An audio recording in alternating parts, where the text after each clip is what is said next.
Tu sais, aujourd'hui, on parle beaucoup, en tout cas, c'est ce que je constate, de santé mentale. Burn-out, dépression, enfin tout ça. Mais souvent, on ne parle pas quand c'est déjà trop tard, en fait. Quand notre corps lâche, quand les nuits deviennent complètement hachurées ou des nuits blanches, quand le cœur se serre sans raison apparente, une impression d'étouffement ou la tête qui tourne dans tous les sens. Pourtant, la santé mentale, elle commence bien avant le burn-out, la dépression, bien avant le diagnostic. Je vais te donner des exemples simples pour que tu me dises ça te parle ou ça te parle pas. Euh, c'est la vie du quotidien souvent qui épuise l'humain. Par exemple, tu te lèves le matin et tu fais tout ce que tu as à faire. Tout. Tu travailles, tu t'occupes des autres, tout ce que tu as à faire. Pourtant, avant midi, tu es déjà épuisé, tu es crevé. C'est pas une fatigue quelquefois de sommeil, c'est une fatigue intérieure. Celle qu'on n'arrive pas à expliquer, celle qu'on se dit mais qu'est-ce que j'ai en fait, qu'est-ce que j'ai. Et très souvent, tu te dis ouah, c'est bon, ça va passer, c'est rien, mais ça passe pas. Je vais te donner l'exemple du sac à dos pour que ça soit peut-être plus concret pour toi. Imagine que tu portes un sac à dos que tu vois même pas, qui est complètement invisible. Dedans, il y a euh, tes propres peurs, tes responsabilités, tes émotions que tu n'as pas dit, tout ce que tu t'obliges à faire, et aussi les peurs de tes parents, les silences de ta famille, les il faut être fort qu'on t'a transmis, il faut être gentil, tu dois et il faut. Ça, c'est.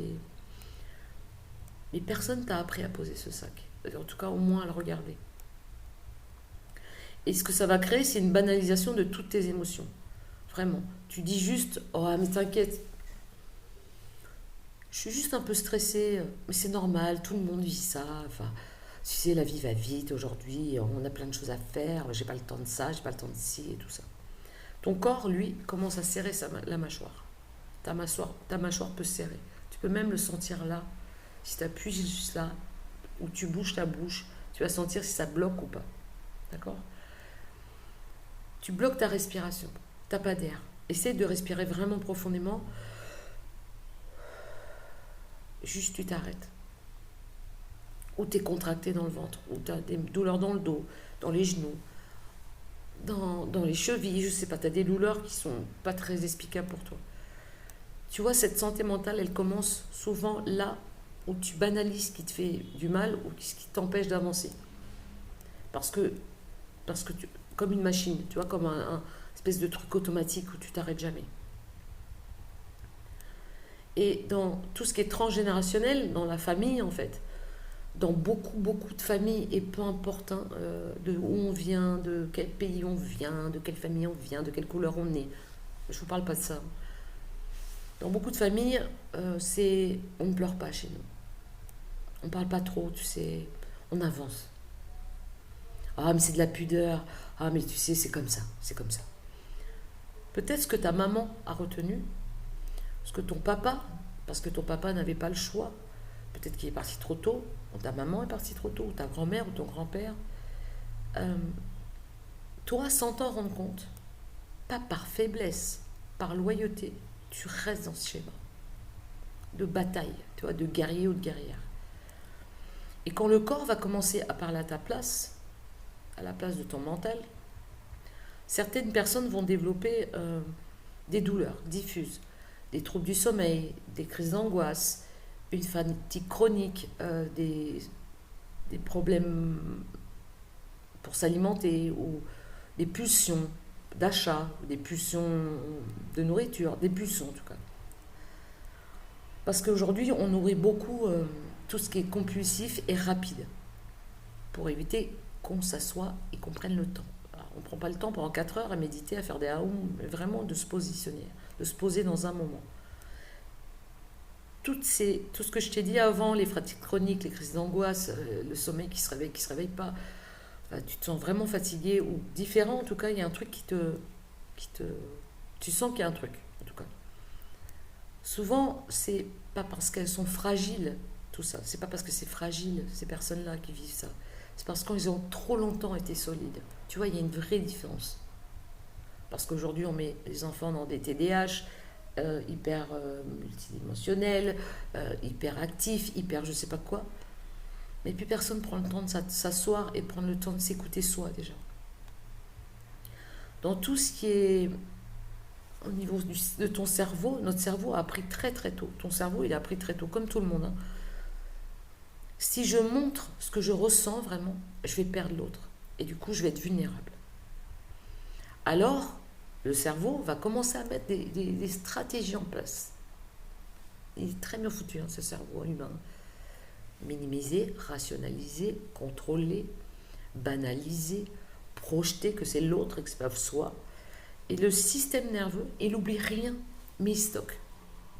Parce qu'on a un poids émotionnel qu'on porte quelquefois sans le voir. Par exemple, le ça va qui dit jamais la vérité. Quelqu'un te dit ça va toi? Ou juste ça va? Tu réponds oui, oui. Et quelquefois même tu arrives à sourire en répondant oui. Mais à l'intérieur, tu te sens vidé, épuisé, tendu et seul. Très seul. La santé mentale, elle se fissure souvent dans ce décalage-là, entre ce que tu dis et ce que tu vis. Et ce que tu fais voir et ce que tu ressens. Cette société aujourd'hui, une espèce d'illusion de bien-être spirituel, j'en sais rien, je sais pas pourquoi il se passe ça, mais tant mieux si ça complaît à certains en tout cas. On vit dans un monde qui valorise aller vite, réussir, rester positif, dans une jolie vitrine. Mais l'humain, il n'est pas fait pour être performant émotionnellement dans le quotidien et pendant 50 ans ou 30 ans ou 70 ans, j'en sais rien, mais il n'est pas fait pour ça. Il est fait pour traverser la vie, traverser nos émotions, ralentir, déposer et clarifier et trouver un équilibre, autant interne qu'externe. Pas dans un truc illusoire, je me pose et je médite 10 minutes et après je vais très bien. Non, dans un vrai truc à toi, qui te correspond à toi. Et le moment où la personne va craquer dans un burn-out, dans une dépression, c'est pas toujours un grand effondrement en fait. C'est parfois une remarque de trop. C'est comme une goutte d'eau, tu vois. Une fatigue qui déborde, où la personne n'en peut plus. Une larme qui arrive sans raison. La gorge qui se serre. Et tu te dis, putain, qu'est-ce qui m'arrive? Ah, je me reconnais plus. Je me reconnais plus.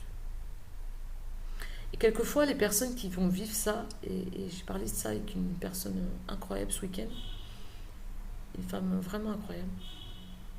Les gens maintenant, il y a ChatGPT, donc ils vont aller chercher les réponses sur ChatGPT, ils vont expliquer comme si le ChatGPT devenait leur thérapeute. C'est ok avec moi, hein. Vraiment, j'ai pas de problème avec ça.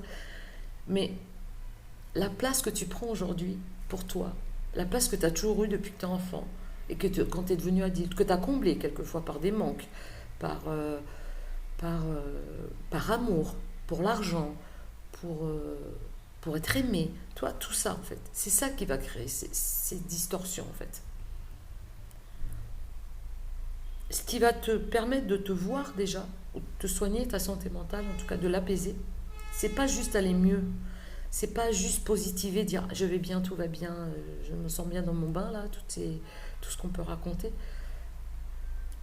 Pas ce formatage qu'on peut se raconter pour nourrir une espèce d'illusion et finalement à un moment on tombe, genre 10 ans plus tard, des fois 4 ans plus tard, ou 2 ans, ou 6 mois, j'en sais rien.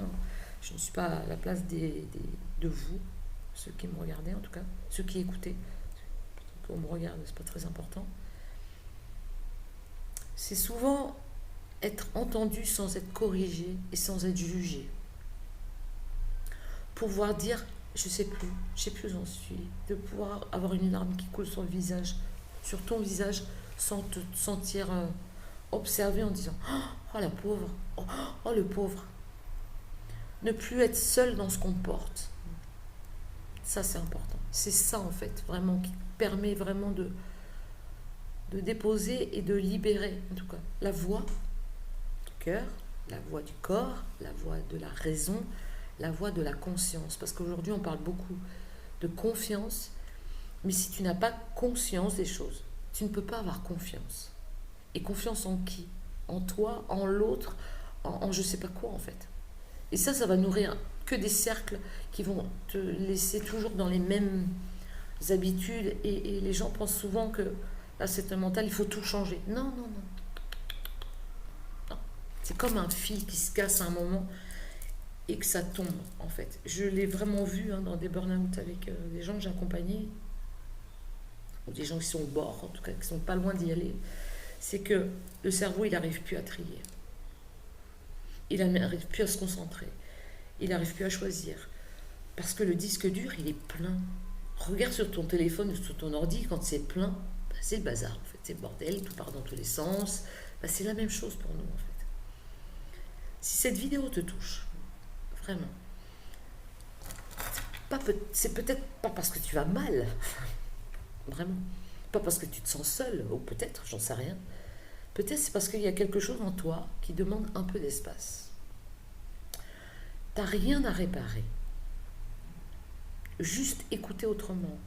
Et juste, si tu te reconnais là-dedans, en tout cas, sans diagnostic, sans analyse à deux francs 6 sous, là, mais juste si tu te reconnais, dans le corps, dans ta famille, dans la société, dans l'humain, dis-toi, ouais, ça me parle.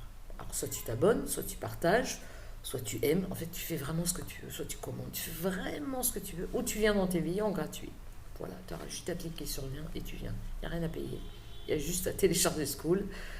C'est une application gratuite. Tu viens. Et c'est un espace sécuritaire en gratuit. Voilà. Je te souhaite une très bonne journée, un très bon dimanche. Et je te dis bon Noël, parce qu'on se reverra que le dimanche d'après. Passe de bonnes fêtes en famille. Ne te comble pas ton manque ou le besoin d'être aimé ou tout ça en t'oubliant dans ta maturité émotionnelle, ta santé émotionnelle, ton histoire, sans tomber dans un schéma thérapeutique long et rigoureux et douloureux, mais juste aller te voir. Voilà. Je t'embrasse et je te dis à la semaine prochaine. Ciao.